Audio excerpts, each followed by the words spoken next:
নমস্কাৰ কনচেং এডুকেশ্যনলৈ সকলোকে স্বাগতম জনাই আজি দশমমান শ্ৰেণীৰ চেপ্টাৰ 1ৰ কেমিকেল ৰিয়েকশ্যনছ এণ্ড ইকুৱেশ্যন অৰ্থাৎ ৰাসায়নিক বিক্ৰিয়া আৰু সমীকৰণৰ চেপ্টাৰটো আৰম্ভ কৰিব বিচাৰিছোঁ ছাত্ৰ ছাত্ৰীসকলে ভালদৰে চাবা আৰু বুজি ল'বলৈ চেষ্টা কৰিবা আমি ৰাসায়নিক বিক্ৰিয়া আৰু সমীকৰণ চেপ্টাৰটো আৰম্ভ কৰাৰ আগতে প্ৰথমে আমি জানিব লাগে ৰাসায়নিক বিক্ৰিয়া কি আৰু ইয়াৰ এইবিলাক সমীকৰণবিলাকনো কেনেকুৱা ধৰণৰ হয় আমি তাক জানিবলগীয়া হয় প্ৰথমে আমি আহোঁ ৰাসায়নিক বিক্ৰিয়া কি ৰাসায়নিক বিক্ৰিয়া কেমিকেল ৰিয়েকশ্যনছ যেতিয়া ৰাসায়নিক পৰিৱৰ্তন ঘটে তেতিয়া আমি তাক কি বুলি কওঁ ৰাসায়নিক বিক্ৰিয়া বুলি কওঁ তোমালোকে ইতিমধ্যে পঢ়ি আহিছা ৰাসায়নিক পৰিৱৰ্তন ঘটিলে কেনেদৰে ৰাসায়নিক পৰিৱৰ্তন ঘটে বা কি হ'লে পৰিৱৰ্তন হ'লে আমি ৰাসায়নিক পৰিৱৰ্তন বুলি কওঁ যেনে ৰঙৰ পৰিৱৰ্তন ঘটিলে শব্দৰ উৎপত্তি হ'লে ইত্যাদি হ'লে আমি ৰাসায়নিক পৰিৱৰ্তন ঘটা বুলি কওঁ ইতিমধ্যে তোমালোকে পঢ়িছা পৰিৱৰ্তনসমূহ দুই প্ৰকাৰৰ ভৌতিক পৰিৱৰ্তন আৰু ৰাসায়নিক পৰিৱৰ্তন এই বিষয়ে তোমালোকে পঢ়ি আহিছা গতিকে আমি হেতু কাৰণে যিহেতু তোমালোকে ইতিমধ্যে জানা এইবিলাক কথা গতিকে আমি জানিম যে ৰাসায়নিক পৰিৱৰ্তন ঘটিবলৈ হ'লে কি হ'ব লাগিব ৰাসায়নিক বিক্ৰিয়া সংঘটিত হ'ব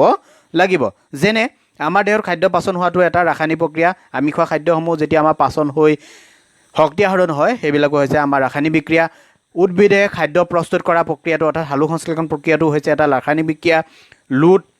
বা কটাৰী দা কটাৰী ইত্যাদি যে মামৰে ধৰে আমি দেখা পাওঁ সেই মামৰে ধৰা প্ৰক্ৰিয়াটো হৈছে এটা ৰাসায়নিক বিক্ৰিয়া গতিকে এনেকুৱা ধৰণৰ পৰিৱৰ্তনবিলাকক আমি কি বুলি কৈছোঁ ৰাসায়নিক বিক্ৰিয়া বুলি কৈছোঁ তো এই ৰাসায়নিক বিক্ৰিয়াবিলাক সংঘটিত হওঁতে বা ৰাসায়নিক বিক্ৰিয়াবিলাকৰ কাৰণে আমি কি লিখিবলগীয়া হয় সেই বিক্ৰিয়াবিলাক সংকেতেৰে আমি দেখাবলগীয়া হয় বা বুজাবলগীয়া হয় সংকেতেৰে বুজাবলগীয়া হোৱাৰ কাৰণে আমি তাক কি বুলি কৈছোঁ ৰাসায়নিক সমীকৰণ বুলি কৈছোঁ আমি আহোঁ নেক্সট ৰাসায়নিক সমীকৰণৰ বিষয়ে ৰাসায়নিক সমীকৰণ হৈছে কেমিকেল ইকুৱেশ্যন ৰাসায়নিক বিক্ৰিয়া এটাক চিনেৰে যদি বুজোৱা যায় তাকে আমি কি বুলি কৈছোঁ ৰাসায়নিক সমীকৰণ বুলি কৈছোঁ যেনে বায়ুত মেগনেছিয়ামৰ ফিটা এডাল যদি পুৰি দিয়া যায় অৰ্থাৎ বায়ুত অক্সিজেনৰ উপস্থিতিত যিহেতু দহন হয় বা জ্বলে আমি জানো সেইটো কথা গতিকে অক্সিজেনৰ লগত বিক্ৰিয়া কৰি মেগনেছিয়ামে কি কৰিব মেগনেছিয়াম অক্সাইড উৎপন্ন কৰিব তাক যদি আমি সমীকৰণৰ সহায়ত দেখাওঁ তেতিয়াহ'লে আমি সমীকৰণটো হ'ব কি মানে চিনৰ সহায়ত যদি দেখাওঁ চিনেৰে যদি দেখাওঁ তেতিয়াহ'লে সেইটোক আমি কি বুলি কৈছোঁ সমীকৰণ বুলি কৈছোঁ মেগনেছিয়ামৰ কাৰণে Mg তোমালোকে ইতিমধ্যে পৰ্যায়ভেদ তালিকাত এই চিহ্নবিলাক পঢ়ি আহিছা মৌলবিলাকৰ চিনবিলাক তোমালোকে চিনি পাই আহিছা বা পঢ়ি আহিছা আগৰ ক্লাছতো পঢ়ি আছে গতিকে মেগনেছিয়ামৰ কাৰণে Mg অক্সিজেনৰ কাৰণে O2 দুইটা বিক্ৰিয়া কৰি মেগনেছিয়ামে অক্সিজেনৰ লগত বিক্ৰিয়া কৰি কি হ'ব MgO অৰ্থাৎ মেগনেছিয়াম অক্সাইড উৎপন্ন কৰিব এইটো হৈছে এটা কি হয় ৰাসায়নিক সমীকৰণ এই ৰাসায়নিক সমীকৰণটো এই এটা ৰাসায়নিক পৰিৱৰ্তন এই ৰাসায়নিক পৰিৱৰ্তনটো আমি সংকেতেৰে বা চিনেৰে বুজাইছোঁ কাৰণে ইয়াক কি বুলি কৈছোঁ আমি ৰাসায়নিক সমীকৰণ বুলি কৈছোঁ সেয়েহে আমি ৰাসায়নিক বিক্ৰিয়া হৈছে নে নাই জানিব পাৰিম কেতিয়া যেতিয়া তলৰ পৰিৱৰ্তনসমূহ লক্ষ্য কৰা যায়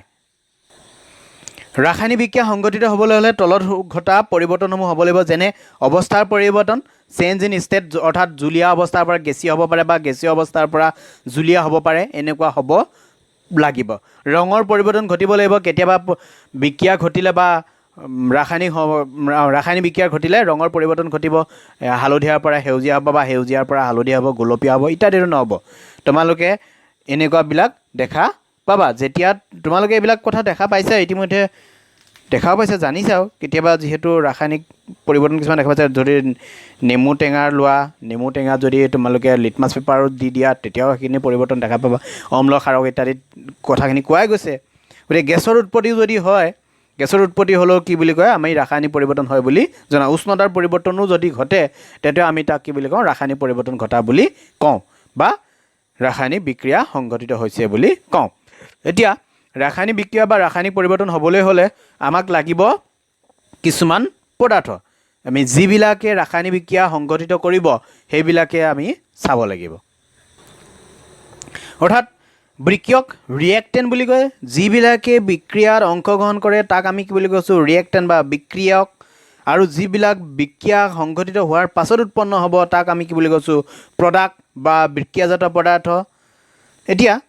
এইকেইটা ভৌতিক অৱস্থাৰ কথা যদি আমি দেখাওঁ অৰ্থাৎ ৰাসায়নিক সমীকৰণ এটাত যদি ভৌতিক অৱস্থাৰ পৰিৱৰ্তনসমূহ দেখা পাব ভৌতিক অৱস্থাবিলাক যদি আমি দেখা পাব পাৰোঁ তেতিয়াহ'লে ৰাসায়নিক সমীকৰণ এটা আমি ভালদৰে বুজি পোৱাত অতি সুবিধা হয় অৰ্থাৎ যেতিয়া ৰাসায়নিক সমীকৰণত এটা তথ্য সমৃদ্ধ কৰা যায় তাৰ ভৌতিক অৱস্থাসমূহ লিখা যায় তেতিয়া আমি তাক সমীকৰণটো উপযুক্তভাৱে বুজি পাব পাৰোঁ আমি সেইকাৰণে ভৌতিক অৱস্থা বুজাবৰ কাৰণে গেছৰ বাবে আমি জি ব্যৱহাৰ কৰোঁ স্মল লেটাৰ জি তৰলৰ কাৰণে স্মল লেটাৰ এল ব্যৱহাৰ কৰোঁ গোটা অৱস্থা বুজাবৰ কাৰণে এছ ব্যৱহাৰ কৰোঁ সলিড লিকুইড গেছ ইত্যাদি এনেকুৱা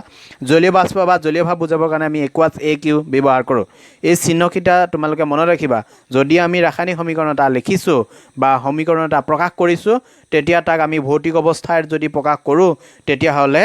আমাৰ বুজি পাবলৈ অতিকে সহজ হ'ব অৰ্থাৎ হাইড্ৰোজেন আৰু অক্সিজেন লগ লাগি আমি পানী উৎপন্ন হয় বুলি আমি জানো হাইড্ৰোজেন কি অৱস্থাত আছে অক্সিজেন কি অৱস্থাত আছে কি অৱস্থাত লগ লাগি পানী উৎপন্ন হ'ল সেই কথাটো আমি জানিবলৈ হ'লে এই চিম্বলবিলাক বা এই চিনবিলাক ব্যৱহাৰ কৰিব লাগিব তেতিয়াহে আমি ভালদৰে বুজি পাব পাৰিম ৰাসায়নিক বিক্ৰিয়া এটা যদি আমি লিখোঁ বা ৰাসায়নিক সমীকৰণ এটা লিখোঁ তেতিয়াহ'লে সেই সমীকৰণটো আমি সমতুল কৰিবলগীয়া হয় বেলেন্সিং ইকুৱেশ্যন ৰাসায়নিক সমীকৰণ এটা আমি সমতুল কৰিবলগীয়া হয় কিয় সমতুল কৰিবলগীয়া আমি চাওঁ আমি ৰাসায়নিক সমীকৰণ এটাক এইভাৱে সমতুল কৰোঁ বা এইভাৱে সমতুল কৰিবলগীয়া হয় যাতে বিক্ৰিয়াত অংশগ্ৰহণ কৰা বিক্ৰিয়কৰ মৌলৰ সংখ্যা আমি কৈছোঁৱেই যিবিলাকে বিক্ৰিয়াত অংশগ্ৰহণ কৰে তাক বিক্ৰিয়ক বুলি কওঁ সেইটো কৈছোঁৱেই বিক্ৰিয়কৰ মৌলৰ সংখ্যা উৎপন্ন হোৱাৰ পাছত অৰ্থাৎ বিক্ৰিয়া হোৱাৰ পাছত যিবিলাক উৎপাদ বা বিক্ৰিয়াজাত পদাৰ্থ উৎপন্ন হয় তাৰ মৌলৰ সংখ্যাৰ সৈতে সমান হ'ব লাগিব গতিকে আমি ৰাসায়নিক সমীকৰণ এটা সেইকাৰণে কি ক'ব লাগিব সমতুল কৰিব লাগিব যেনে উদাহৰণস্বৰূপে দেখুওৱা গৈছে আছে ইয়াতে কি আইৰণ আৰু পানী এফি মানে আইৰণ আমি জানো গতিকে আইৰণে পানীৰ লগত বিক্ৰিয়া কৰিব আইৰণে পানীৰ লগত বিক্ৰিয়া কৰি ফেৰাছ অক্সাইড উৎপন্ন কৰিব এইটো সংকেতেৰে দেখাইছোঁ আৰু হাইড্ৰোজেন গেছ উৎপন্ন কৰিব উৎপন্ন কৰিলে এনেকৈ হ'ল ৰাসায়নিক বিক্ৰিয়া সংঘটিত হ'ল এতিয়া এই ৰাসায়নিক বিক্ৰিয়াটো সংঘটিত হওঁতে আমি যদি চাওঁ ইয়াতে আইৰণ এটা আছে ইয়াতে আইৰণ দুটা হ'ল মৌলৰ সংখ্যা চাবলৈ কৈছোঁ গতিকে সমান সমান হোৱা নাই যিকেইটাই বিক্ৰিয়াত অংশগ্ৰহণ কৰিছিলে সেই বিক্ৰিয়াত অংশগ্ৰহণ কৰা কেইটাৰ লগত বিক্ৰিয়াজাত পদাৰ্থৰ মৌলৰ সমান হোৱা নাই বা সমতুল হোৱা নাই গতিকে আমি তাক কি কৰিব লাগিব সমতুল কৰিব লাগিব সমতুল কৰিলে আমি পাওঁ সমতুল কৰিলে কেনে পাম ইয়াতে যিহেতু আইৰণ দুটা আছে এফালে আইৰণ দুটা আছিলে গতিকে আমি ইয়াতে আইৰণৰ আগত 2 দিম গতিকে তেতিয়া আমি বুজি পাম কি আইৰণ দুটাই অংশগ্ৰহণ কৰিছে বা আইৰণৰ মৌল দুটা আছে তাৰপাছত আমি চালোঁ এফালে অক্সিজেন কেইটা আছে অক্সিজেন ইয়াতে আছে 3টা আৰু এফালে আছে হাইড্ৰোজেন দুটা ওপৰ সমীকৰণটোত অক্সিজেন 3টা আছে গতিকে আমি অক্সিজেন 3টা বনাবলৈ হ'লে যেহেতু এফালে আৰু বেলেগ অক্সিজেন নাই গতিকে অক্সিজেন 3টা ইয়াত যদি আমি আগত যদি 3 এটা দিওঁ তেতিয়াহ'লে অক্সিজেন 3টা হৈ যাব এইটো হ'ল আমাৰ সমীকৰণ সমতুলৰ নিয়ম 3টা হৈ যাব অক্সিজেন 3টা আগত 3টো দি দিয়াৰ কাৰণে অক্সিজেন 3টা হ'ল ইয়াত 3টা হৈ গ'ল মিলি গ'ল Fe2 আৰু অক্সিজেন 3 এইটো মিলি গৈছে এতিয়া মিলি যোৱাৰ ফলত ইয়াত যেতিয়া 3 দিলোঁ 3 আৰু হাইড্ৰোজেন দুটা আছিলে 3 দুগুণ 6 হাইড্ৰোজেন 6টা হৈ গ'ল গতিকে ইয়াত 6টা যেতিয়া হাইড্ৰোজেন হৈ গ'ল এইফালেও আমাৰ 6টা বনাব লাগিব আমি সমীকৰণটোত পূৰ্বৰ সমীকৰণটো দেখা পাম হাইড্ৰোজেন দুটা আছে গতিকে 6টা বনাবলৈ হ'লে আগত আমি 3 এটা মাল্টিপ্লাই কৰি দিলে বা 3 এটা দি দিলে আমি কি দেখা পাম 3 দুগুণ 6 অৰ্থাৎ 6টা হৈ যাব অৰ্থাৎ এফালে 6টা হাইড্ৰোজেন ইয়াত 6টা হাইড্ৰোজেন অক্সিজেন 3টা আইৰণ দুটা অৰ্থাৎ দুইফালে বিক্ৰিয়াজাত পদাৰ্থ আৰু বিক্ৰিয়কৰ মাজত আৰু বিক্ৰিয়াজাত পদাৰ্থৰ মাজত কি হ'ল সমান সমান মৌলৰ সংখ্যা হ'ল গতিকে সমীকৰণটো আমি কি বুলি ক'ম সমতুল হোৱা বুলি ক'ম ইতিমধ্যে আমি বিক্ৰিয়াসমূহৰ কথা পঢ়িলোঁ ৰাসায়নিক সমীকৰণৰ বিষয়ে পঢ়িলোঁ গতিকে ৰাসায়নিক বিক্ৰিয়াসমূহনো কেই প্ৰকাৰৰ হ'ব পাৰে সেই কথাটো আমি চাম ৰাসায়নিক বিক্ৰিয়া আমি পাম 5 প্ৰকাৰৰ মই প্ৰত্যেক প্ৰকাৰৰে ব্যাখ্যা সৈতে আগবঢ়াই নিম আজি সম্পূৰ্ণৰূপে গোটেইকেইটা ৰাসায়নিক বিক্ৰিয়া প্ৰকাৰৰ আলোচনা নবঢ়াওঁ পিছৰ ভিডিঅ'টোত সেইখিনি আগবঢ়াম গতিকে তোমালোকে পিছৰ ভিডিঅ'সমূহ চাই থাকিবৰ কাৰণে কনচেং এডুকেশ্যনটো ছাবস্ক্ৰাইব কৰি ল'বা আৰু বাকীসকলকো ছাবস্ক্ৰাইব কৰিবলৈ ক'বা আৰু যদি কিবা কিবি সুধিবলগীয়া আছে তেতিয়াহ'লে কমেণ্ট বক্সত তোমালোকে সুধিবা মোক বিভিন্ন বিক্ৰিয়াসমূহ প্ৰথমে আমি আহোঁ সংযোজন বিক্ৰিয়া কম্বিনেশ্যন ৰিয়েকশ্যন আমি অপহৰণ বিক্ৰিয়া পাম ৰেডক্স বিক্ৰিয়া পাম ডি অপহৰণ বিক্ৰিয়া এনেকৈ বিধে পাম প্ৰথমে আমি আহোঁ সংযোজন বিক্ৰিয়া সংযোজন শব্দটোতে সংযোজন বুজাই আছে মানে সংযোগ হোৱা বুজাইছে গতিকে চালে গম পাবা তোমালোকে কি হয় এই বিক্ৰিয়াত দুই বা ততোধিক পদাৰ্থ সংযোগ বা সংযোজন হৈ এটা নতুন পদাৰ্থ উৎপন্ন হ'ব সেইকাৰণে ইয়াক কি বুলি কোৱা হৈছে সংযোজন বিক্ৰিয়া বুলি কোৱা হৈছে যেনে তোমালোকে উদাহৰণটো চালে দেখা পাবা কেলছিয়াম অক্সাইড আছে ই এটা বিক্ৰিয়ক এফালে আছে ওৱাটাৰ H2O ই এটা বিক্ৰিয়ক এই বিক্ৰিয়ক দুটা লগ লাগি বিক্ৰিয়া কৰি এটা নতুন বিক্ৰিয়াজাত পদাৰ্থ নতুন পদাৰ্থ উৎপন্ন কৰিছে সেইটো হৈছে কি কেলছিয়াম হাইড্ৰক্সাইড গতিকে এই কেলছিয়াম হাইড্ৰক্সাইডটো এটা নতুন যৌগ গতিকে সম্পূৰ্ণৰূপে দুটা বেলেগ বেলেগ যৌগ লগ লাগি এটা নতুন যৌগ উৎপন্ন কৰিছে সেইকাৰণে ইয়াক আমি কি বুলি কৈছোঁ সংযোজন বিক্ৰিয়া বুলি কৈছোঁ ইয়াৰ নামটো কেলছিয়াম অক্সাইড মানে পুৰা চূণ যিটো আমি তোমালোকে দেখা পাইছে দেউতাহঁতে কিনি আনে ঘৰলৈ যে চূণৰ পেকেট কিনি আনে সেইটো পুৰা চূণ তাৰপিছত তাক যদি আমি পানীত গলালে যিখিনি উৎপন্ন সেইখিনি হ'ল কেলছিয়াম হাইড্ৰক্সাইড অৰ্থাৎ হাইড্ৰক্সাইড শিথিলিত চূণ এইখিনি হ'ল আমাৰ সংযোজন বিক্ৰিয়াৰ এটা উদাহৰণ এতিয়া এই সংযোজন বিক্ৰিয়াটোৰ উৎপন্ন হোৱা কথাখিনি অলপ ভালকৈ যিহেতু পঢ়িব লাগে সেইটো কাৰণে আমি পঢ়ি চাওঁ যিহেতু আমাৰ কেলছিয়াম হাইড্ৰক্সাইড উৎপন্ন হৈছিলে কেলছিয়াম হাইড্ৰক্সাইড মানে শিথিলিত চূণ এই উৎপন্ন হোৱা চূণখিনি বা কেলছিয়াম হাইড্ৰক্সাইডখিনিক আমি বেৰত বগা ৰং সানিবৰ কাৰণে ব্যৱহাৰ কৰোঁ তোমালোকে নিশ্চয় দেখা পাইছা ৱালত চূণ সানে বুলি কয় যে দেখা পাইছা গতিকে কেলছিয়াম হাইড্ৰক্সাইডখিনি সনা যায় তেতিয়া কি হয় এইবিলাক আমি সেইটো কাৰণে ব্যৱহাৰ কৰোঁ চাবা ব্যৱহাৰ কৰা হয় ইয়াক বেৰত সানি দিয়াৰ পাছত কি হয় কাৰ্বন ডাই অক্সাইডৰ লগত বিক্ৰিয়া কৰিব যিহেতু আমি কেলছিয়াম হাইড্ৰক্সাইডখিনি চূণ পানী বুলি কৈছোঁ বা শিথিলিত চূণ বুলি কৈছোঁ এইখিনি আমি বেৰত যেতিয়া সানি দিলে বায়ুমণ্ডলত থকা কাৰ্বন ডাই অক্সাইডৰ লগত এইবিলাক কি কৰিব বিক্ৰিয়া কৰি কি উৎপন্ন কৰিব কেলছিয়াম কাৰ্বনেট উৎপন্ন কৰিব যাক আমি মাৰ্বল বা চূণশিল বুলিও কওঁ কেলছিয়াম কাৰ্বনেট উৎপন্ন কৰে আৰু সেই কেলছিয়াম কাৰ্বনেটৰ কাৰণে কি হয় বেৰখনত উজ্জ্বলতা বৃদ্ধি হয় বা বগা ৰঙৰ উজ্জ্বলতা বাঢ়ে তোমালোকে দেখা পাইছা যেতিয়া তোমালোকে চূণ মিলাই ল'লা পানীত মিলাই লৈ ব্ৰাছ এডালেৰে যেতিয়া ৱালত ঘঁহি থাকা প্ৰথম অৱস্থাত কি হয় কোনো ৰং নুঠে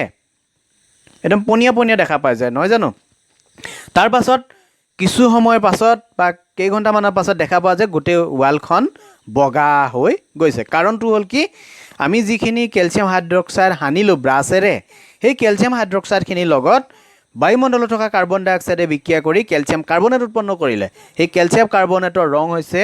বগা উজ্জ্বল গতিকে সেই বগা ৰং বা মাৰ্বল বা চূণশিল বুলি যিটো কৈছোঁ সেই উজ্জ্বলতাৰ কাৰণে বেৰখন বহুত বগা হৈ পৰিল ইয়াক আমি সমীকৰণৰ সহায়ত যদি দেখাওঁ কেলছিয়াম হাইড্ৰক্সাইড যিহেতু ই চূণ পানী বুলি ক'লোঁ কেলছিয়াম হাইড্ৰক্সাইড কাৰ্বন ডাই অক্সাইডৰ লগত বিক্ৰিয়া কৰি কাৰ্বন ডাই অক্সাইড গেছ যি দি বুজাইছোঁ উৎপন্ন কৰিলে কেলছিয়াম কাৰ্বনেট ই চলিড গোটা হৈ যাব বা শুকান হৈ যাব গতিকে কেলছিয়াম কাৰ্বনেট তাৰপাছত পানী ভাৱ এটা থাকিব গতিকে এই কেলছিয়াম কাৰ্বনেটৰ কাৰণে বেৰখনৰ ৰং বেছি বগা হ'ব এইবিলাক হৈছে সংযোজন বিক্ৰিয়াৰ এটা বিক্ৰিয়া আৰু কিছুমান বিক্ৰিয়া আছে আমি চাওঁ কেইটামান বিক্ৰিয়াৰ কথা চাওঁ উদাহৰণস্বৰূপে তোমালোকে দেখা পাইছা ঘৰত যদি খৰি জ্বলায় কয়লা জ্বলায় ইত্যাদি তাৰমানে কাৰ্বন আমি জ্বলাইছোঁ কয়লা জ্বলালে কাৰ্বন জ্বলাইছোঁ তো কাৰ্বন জ্বলালে অক্সিজেনৰ উপস্থিতিত যিহেতু জ্বলিব কাৰ্বন ডাই অক্সাইড উৎপন্ন হ'ব হিট উৎপন্ন হ'ব আৰু লাইট উৎপন্ন হ'ব এইটো তোমালোকে দেখাইছে খৰি জ্বলালে শক্তি উৎপন্ন হয় পোহৰ উৎপন্ন হয় লগতে কাৰ্বন ডাই অক্সাইডো উৎপন্ন হয় আকৌ এইটো কি হয় এইটো আমাৰ সংযোজন বিক্ৰিয়াৰ উদাহৰণ কাৰ্বন আৰু অক্সিজেন লগ লগাই কাৰ্বন ডাই অক্সাইড উৎপন্ন হৈছে এইটো হৈছে সংযোজন বিক্ৰিয়া ঠিক তেনেদৰে আমি যদি পানীৰ গঠনটো আমি যদি চাওঁ এফালে হাইড্ৰজেন গেছ আৰু এফালে অক্সিজেন গেছ দুইটাই লগ লাগি ওৱাটাৰ H2O উৎপন্ন কৰিলে এইটো এটা সংযোজন বিক্ৰিয়াৰ উদাহৰণ মই সমীকৰণটো কিন্তু সমতুল কৰি দিয়া নাই ইয়াতে হাইড্ৰজেন দুটা আছে অক্সিজেন দুটা আছে ইয়াতে হাইড্ৰজেন দুটা আছে অক্সিজেন এটা আছে গতিকে আমি ইয়াত হাইড্ৰজেন দুটা দি দিলে কি হৈ যাব ইয়াত যদি আমি হাইড্ৰজেন দুটা দি দিওঁ তেতিয়াহ'লে অক্সিজেন দুটা হৈ যাব ইয়াত দুটা হৈ গ'ল কিন্তু হাইড্ৰজেন ইয়াতে কেইটা দেখা পালোঁ চাৰিটা গতিকে ইয়াৰ আগত আমি 2 দি দিলে চাৰিটা হাইড্ৰজেন হৈ যাব এনেদৰে সমীকৰণবোৰ সমতুল কৰে আজিলৈ তোমালোকক এই সংযোজন বিক্ৰিয়াতে সামৰিছোঁ পাছৰ পৰ্যায়ত বাকী বিক্ৰিয়াসমূহৰ বিষয়ে আমি আলোচনা কৰিম তোমালোকে চাই থাকিবা পিছৰ পৰ্যায়সমূহ ভিডিঅ'সমূহ চাই থাকিবা আৰু নজনাবিলাক কিবা প্ৰশ্ন সুধিবলগীয়া থাকিলে কমেণ্ট বক্সত তোমালোকে সুধি মোক জনাবা